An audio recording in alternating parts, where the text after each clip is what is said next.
Comment passer d'une zone, d'une période d'incertitude qui est anxiogène à votre zone de performance grâce à la préparation mentale? On voit ça ensemble tout de suite dans la prochaine vidéo. Pas vrai, Zach? Ouais. T'es à fond, toi? Ouais.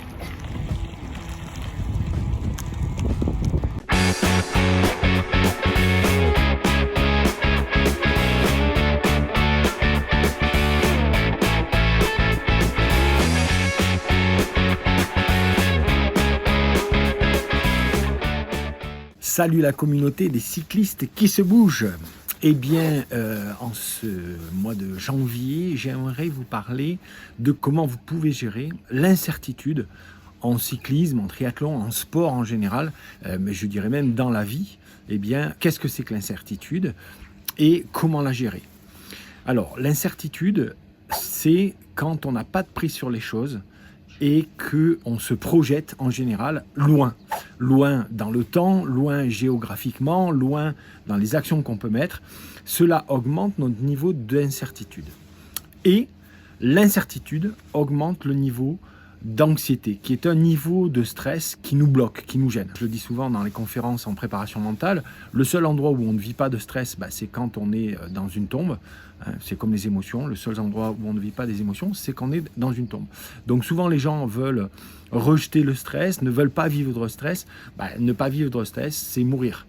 Il faut apprendre à le maîtriser, surtout pas le contrôler, ce qui voudrait dire l'étouffer, puis un jour il nous explose à la tête, au visage et dans la vie et on ne peut plus le contrôler.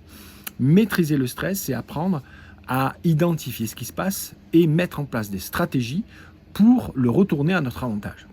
L'incertitude génère de l'angoisse, qui est un stress bloquant. Plus on est dans l'incertitude, plus on augmente l'angoisse ou l'anxiété. Et on est bloqué.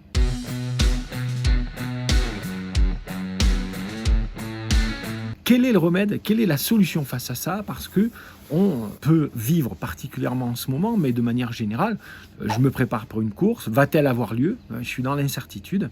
Et qu'est-ce que je fais pendant ce temps-là?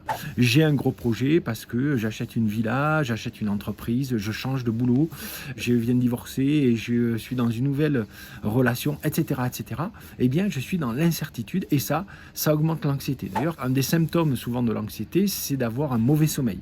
Okay, on a un sommeil qui est perturbé, on a du mal à s'endormir, ou on se réveille tôt, on n'arrive pas à se rendormir, on se réveille le matin, on est fatigué, et forcément on n'est pas dans les meilleures dispositions pour affronter notre problématique qui nous génère de l'anxiété, donc de l'incertitude. Vous voyez, on peut vite tomber dans un cercle vicieux.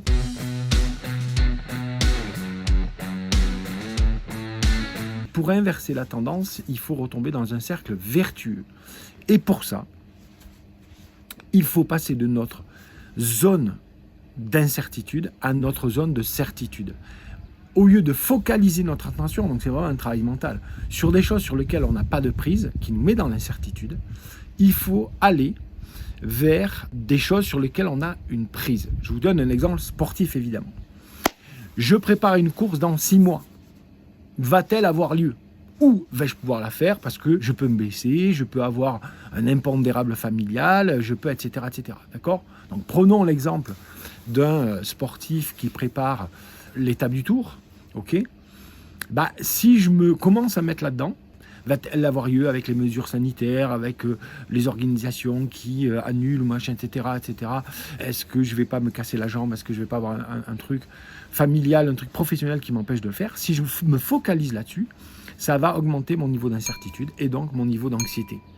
Comme j'augmente mon niveau d'anxiété, je ne m'entraîne pas bien, je ne suis pas bien, je vais bouffer pour compenser, je vais prendre du poids, etc., etc. Je suis dans le cercle vicieux.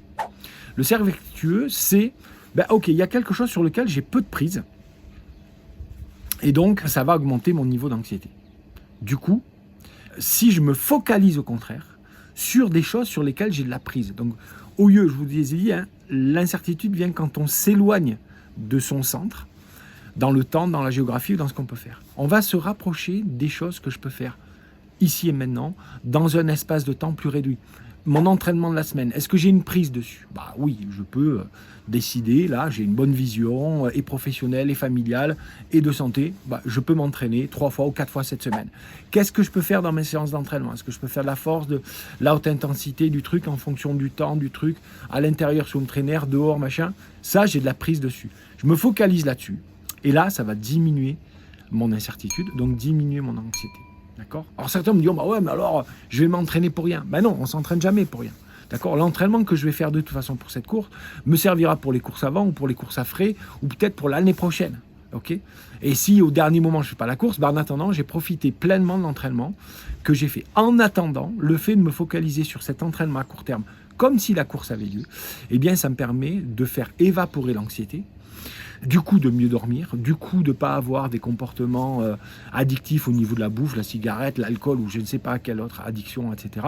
D'être tendu, nerveux avec mon entourage qui va créer des tensions même pour m'entraîner, etc. Vous voyez, au lieu de rentrer dans un cercle vicieux, je rentre dans un cercle vertueux parce que je m'entraîne bien, je suis bien dans ma peau, je suis affûté, etc. Et puis ben, si cette course n'a pas lieu, j'en ferai une autre. Okay? J'ai suivi des athlètes olympiques l'année dernière à Tokyo avec les jeux qui étaient hyper incertains, etc. Ben, il fallait s'entraîner comme s'ils avaient lieu. Exactement. Et puis, ben, grâce à ça, certains ont fait des bonnes perfs juste avant, sur d'autres courses de Coupe du Monde, etc. Ou juste après au championnat du monde. Okay? Et ben, certains ont réussi leurs Jeux Olympiques, certains moins, etc. Il y a toujours une part d'incertitude dans une course aussi importante que les championnats du monde, Jeux Olympiques, ou que nous, notre meilleur cyclosportif de notre vie. Il y a toujours cette part d'incertitude. Mais je dois me concentrer sur ce sur quoi j'ai une prise. Le jour de la course, c'est pareil. Le jour de la course, d'un coup, il peut y avoir de l'incertitude sur comment va se passer la course. Il y a tout un tas de choses sur lesquelles je ne peux pas agir, notamment comment vont rouler les autres cyclistes. Je ne peux pas agir. La météo, dernier moment, je ne peux pas agir dessus. Je peux juste agir sur ce que je fais moi, c'est-à-dire le jour de la course, ben, ma cadence de pédalage, mes puissances selon les profils, mon alimentation, mon hydratation, ma respiration, me relâcher. Si j'occupe mon esprit à tout ça, mon esprit va être occupé et va se désoccuper de tout ce qui est source d'angoisse et sur lequel de toute façon je ne peux pas agir.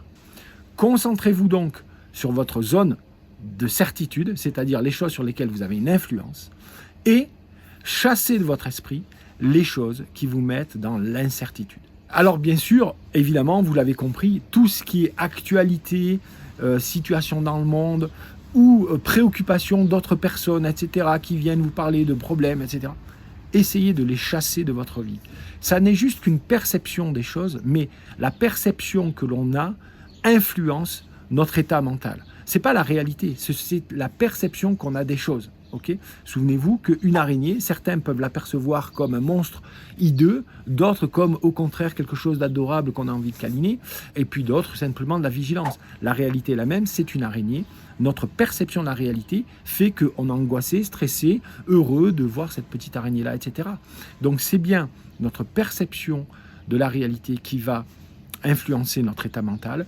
Donc évitez toutes les perceptions qui vous emmènent dans des zones d'incertitude et sur lesquelles vous n'avez pas de prise, pour vous recentrer sur ce qui est dans votre certitude. Est-ce que votre femme va être avec vous dans 10 ans ou 20 ans ?